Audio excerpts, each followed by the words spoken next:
नमस्कार दोस्तों, मैं एस्ट्रोलॉजर विकास मल्होत्रा लाल किताब एस्ट्रो सेंटर चैनल पर आपका स्वागत करता हूं। पिछले वीडियोस में भी हमने कुछ कॉम्बिनेशंस पर बात करी थी। आज के इस वीडियो में सूर्य और बुध के कॉम्बिनेशन पर हम बात कर रहे हैं। क्योंकि ये विषय बहुत लंबा है तो इस वीडियो को छोटा रखने के पर्पस से मैंने इस डिस्कशन को दो पार्ट्स में डिवाइड किया है। आज हम सूर्य और बुध कॉम्बिनेशन क्या है, उसके जनरल रिजल्ट्स क्या होते हैं और खाना नंबर 1 से लेकर खाना नंबर 6 तक सूर्य और बुध अगर युति है किसी भी खाना नंबर में, चाहे खाना नंबर 1 से लेकर 6 तक में, तो उसका क्या फल होता है उस पर हम आपसे बात कर रहे हैं। खाना नंबर 7 से लेकर खाना नंबर 12 तक युति का फल आने वाले वीडियो में हम शेयर करेंगे। साथ ही कुछ उपाय भी शेयर करेंगे कि इस युति में आप क्या ऐसे उपाय कर सकते हैं, स्पेसिफिक हाउसेस के लिए भी और जनरल रेमेडीज भी। तो दोस्तों, अगर आपने अब तक हमारा चैनल सब्सक्राइब नहीं किया तो आपसे यही निवेदन है, इसे जरूर सब्सक्राइब कर दें और बेल बटन को पुश करना ना भूलें ताकि समय पर वीडियोस की नोटिफिकेशन आपको आती रहे। किसी भी तरह का ज्योतिषीय परामर्श लेने के लिए आप हमारी वेबसाइट्स पर जा सकते हैं, अपॉइंटमेंट बुक कर सकते हैं। वेबसाइट्स का लिंक इस वीडियो के डिस्क्रिप्शन बॉक्स में दिया हुआ है। अगर सूर्य और बुध कॉम्बिनेशन की बात करी जाए तो वैदिक ज्योतिष भी इसे बहुत अच्छा कॉम्बिनेशन कहता है और इसे बुध आदित्य योग के नाम से जाना जाता है। वैदिक ज्योतिष ये कहता है कि जिस भी जातक की कुंडली में बुध आदित्य योग होता है वो प्रखर बुद्धि वाला होता है और अपने ज्ञान और बुद्धि के दम पर दुनिया पर राज करने की उसकी क्षमता होती है। इसीलिए इसे राजयोग कहा गया है। वाणी की प्रभावी होना, वाक क्षमता मजबूत होना, नेतृत्व का सहज गुण होना, मान सम्मान प्रतिष्ठा, ये सब सूर्य और बुध की युति पर आपको अलग अलग खाना में मिल सकते हैं। लेकिन ऐसा लाल किताब ये कहती है, सूर्य और बुध की युति अगर हो तो पहले हमें ये देखना पड़ेगा कि क्या सूर्य और बुध की जो युति है वो नेक हालत में है या मंदी हालत में है। अगर नेक हालत में है तो कुछ रिजल्ट्स दिए हुए हैं खाना नंबर के हिसाब से, और अगर वो मंदी हालत में है तो उसके लिए भी कुछ उपाय दिए हुए हैं। हम इससे पहले खाना नंबर के हिसाब से आपसे बात करें, हम पहले थोड़ा सा इस कॉम्बिनेशन के जनरल पॉइंट समझ लें, क्योंकि जब तक ये कॉम्बिनेशन हमें समझ नहीं आएगा तब तक खानावार क्या उसका रिजल्ट है वो हमें क्लियर नहीं होता। पंडित जी ने 1952 एडिशन में सूर्य और बुध कॉम्बिनेशन, जिससे मसनूई मंगल नेक बनता है, उसको नौकरी से संबंधित कलम, सरकार का धन, हरा भरा पहाड़, लाल फिटकरी या सफेद शीशा का है। बुध की क्षमता और विशेषता ये होती है कि वो पारे की तरह है। जिस भी ग्रह के साथ वो बैठेगा वैसा ही उसका रिजल्ट आता है। अगर वो किसी शुभ ग्रह के साथ बैठेगा तो उसका दुगना शुभ रिजल्ट आएगा, और अगर वो अशुभ ग्रह के साथ बैठेगा तो उसका अशुभ रिजल्ट आता है। सूर्य और बुध की युति जब भी किसी भी खाना नंबर में हो, दोनों का जो रिजल्ट है वो 39 साल उम्र तक मिलता है, जिसमें सूर्य का 2 भाग होता है और बुध का 1 भाग। दोनों का रिजल्ट अच्छा रहता है इन जनरल, और लेकिन सूर्य का जो रिजल्ट है वो ज्यादा बेटर रहता है। बुध और सूर्य जब भी इनकी युति होगी तो सूर्य कभी नीच फल का नहीं होगा।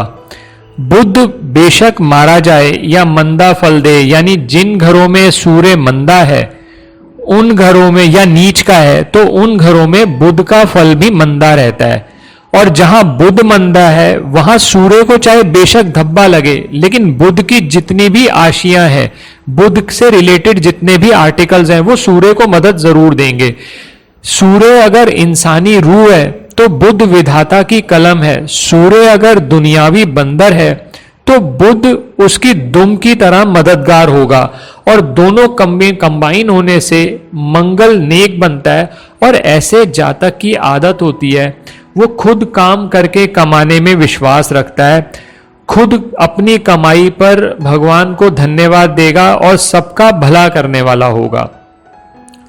अब पहले ये देखना पड़ेगा कि सूर्य और बुध क्या नेक हालत में है, क्योंकि पंडित जी ने जब बुध और सूर्य का रिजल्ट दिया खाना नंबर 1 से लेकर 12 तक, तो 2 हालात में बात करी है, नेक हालात और मंदे हालात। पहले आपको यह देखना पड़ेगा कि क्या ये कॉम्बिनेशन नेक है, क्योंकि सूर्य और बुध कॉम्बिनेशन तो बहुत सारी हॉरोस्कोप में होगा, क्योंकि सूर्य और बुध करीब करीब एक साथ ही चलते हैं। तो ऐसा नहीं है कि सभी में कॉम्बिनेशन हमेशा बेनिफिट ही देगा। तो इसीलिए पहले ये जज करना जरूरी है कि ये कॉम्बिनेशन नेक है या मंदा है। नेक है तो आप इसका और लाभ उठा सकते हैं, और मंदा है तो फिर आप उसके उपाय कर सकते हैं। और एक बात ये ध्यान रखिएगा, अगर ये कॉम्बिनेशन नेक हुआ, ये युति नेक हुई, तो गवर्नमेंट नौकरी या सरकारी संबंध रखने से आपको फायदा होगा। लेकिन वो नेक कैसे पता चलेगा, तो उसके लिए 2 चीजें आप देखिए। सूर्य और मरकरी की जड़ में, यानी खाना नंबर 1 में, 5 में, 3 में, 6 में उनके दुश्मन ग्रह ना हो। और दूसरी बात, कहीं से भी इस कॉम्बिनेशन का टकराव शनि के साथ ना हो। अगर ये दोनों चीजें आपको मिलती हैं तो आप कह सकते हैं कि अगर ये फेवरेबल है तो वो नेक हालात है, नहीं तो वो मंदे हालात हैं। और ऐसे कॉम्बिनेशन में रात की रोशनी में तालीम या कारोबार हमेशा मुबारक रहते हैं। और अगर व्यक्ति लेखन से संबंधित कोई काम करता है तो उसमें भी उसको बहुत ज्यादा बेनिफिट मिलता है। अब मैं बात करूंगा सिलसिलेवार तरीके से खाना नंबर 1 से लेकर खाना नंबर 6 में, क्योंकि खाना नंबर 7 से 12 हम अगले पार्ट में शेयर करेंगे आपके साथ। खाना नंबर 1 की बात की जाए तो अगर नेक हालत में ये कॉम्बिनेशन है तो सबसे पहले तो सूर्य, क्योंकि खाना नंबर 1 में उच्च के हो जाते हैं, तो सूर्य का सारा बेनिफिट आपको मिलेगा। यानी प्रखर बुद्धि, अच्छी लेखन क्षमता भी आएगी, गणित में आप अच्छे रहेंगे, और पैसे की तरफ से भी व्यक्ति धनी होगा। और सरकार से संबंधित जितने भी कार्य हैं उसमें भी आपको लाभ मिलेगा, चाहे वो सरकारी नौकरी हो या सरकार से कोई और किसी भी तरह का संबंध रखना हो। लेकिन एक बात ये ध्यान रखना होगा कि खाना नंबर 6 और 7 में अगर सूर्य और बुध के मित्र प्लैनेट्स बैठे हैं तो ये जो कॉम्बिनेशन है और भी बुलंदी देगा। लेकिन अगर खाना नंबर 6 और 7 में सूर्य और बुध के शत्रु बैठे हैं तो उस केस में ये कॉम्बिनेशन फर्स्ट हाउस में मुसीबत भी दे सकता है। और एक बात ये ध्यान रखिएगा, जब भी आप ये देखें किसी भी खाना नंबर का फल, तो आप ये देख लीजिएगा कि सैटर्न यानी शनि का मंदा असर शामिल नहीं होना चाहिए। अगर सैटर्न का टकराव हुआ तो इस युति का अच्छा फल नहीं मिलेगा। अब खाना नंबर 1 में मंदी हालात की बात की जाए तो अगर ये खाना नंबर 1 में मंदे हालात हैं, यानी इस कॉम्बिनेशन पे सैटर्न के साथ टकराव है या सूर्य और बुध की जड़ में शत्रु बैठे हैं, तो राज दरबार या सरकारी झगड़े या कन्फ्लिक्ट होने के चांसेस बढ़ जाएंगे। खाना नंबर 2 की बात की जाए, खाना नंबर 2 अगर नेक हालात में है तो सबसे पहले तो आपको जिस्मानी और दिमागी असर आपका अच्छा रहेगा। और एक बात ध्यान रखिएगा, खाना नंबर 2 में खाना नंबर 1 का असर शामिल होता है। तो खाना नंबर 1 में जैसे भी प्लैनेट्स बैठे हैं उसका असर खाना नंबर 2 में शामिल हो जाएगा जब सूर्य और बुध की युति हो। लेकिन यही अगर मंदे हालात हैं तो किस्मत के ताल्लुक में आपको किस्मत का जो एडवांटेज है वो नहीं मिल पाएगा, और जितने आप कर्म करेंगे उसके कंपैरिजन में जो रिजल्ट आएगा वो कंपैरेटिवली कम होगा। खाना नंबर 3 की बात की जाए, अगर नेक हालत है तो जब सूर्य और बुध खाना नंबर 3 में नेक हालत में होंगे तो राहु का अब कुंडली पर बुरा असर नहीं होगा और शुक्र का असर भी अच्छा मिलेगा। और यही अगर मंदे हालात हुए, अगर व्यक्ति किसी भी तरह के एक्स्ट्रा मैरिटल अफेयर्स में इन्वॉल्व हुआ या उसका कैरेक्टर ठीक नहीं है, तो ऐसे केसेस में राहु और शुक्र दोनों का बुरा असर शामिल हो जाएगा, और उस केस के अंदर बुध का मंदा असर बुध की 17 साल में और 34 साल उम्र में जरूर मिलेगा।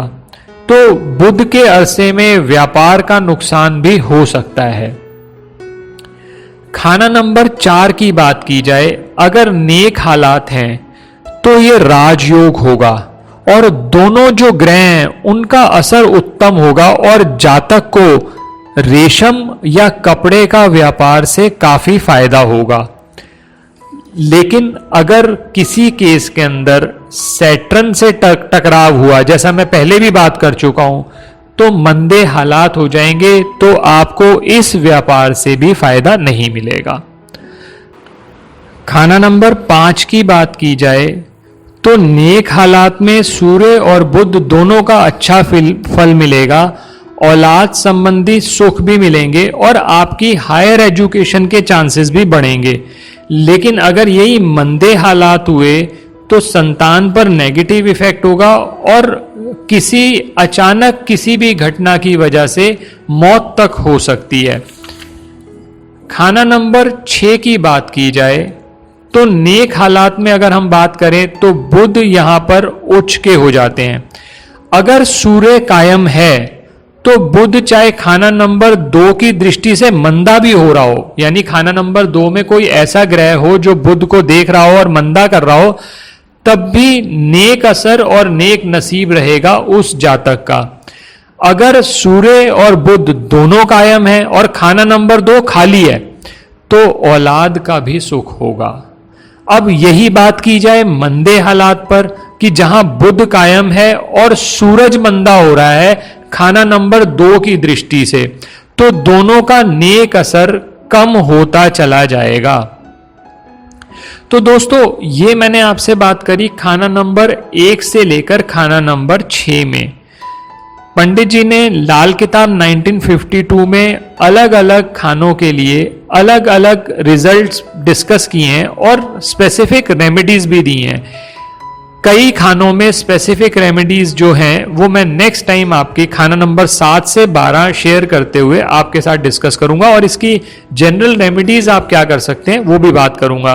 तो आपको अगर ये वीडियो पसंद आया तो इसे जरूर लाइक करें और बाकी लोगों के साथ भी शेयर करें। धन्यवाद दोस्तों।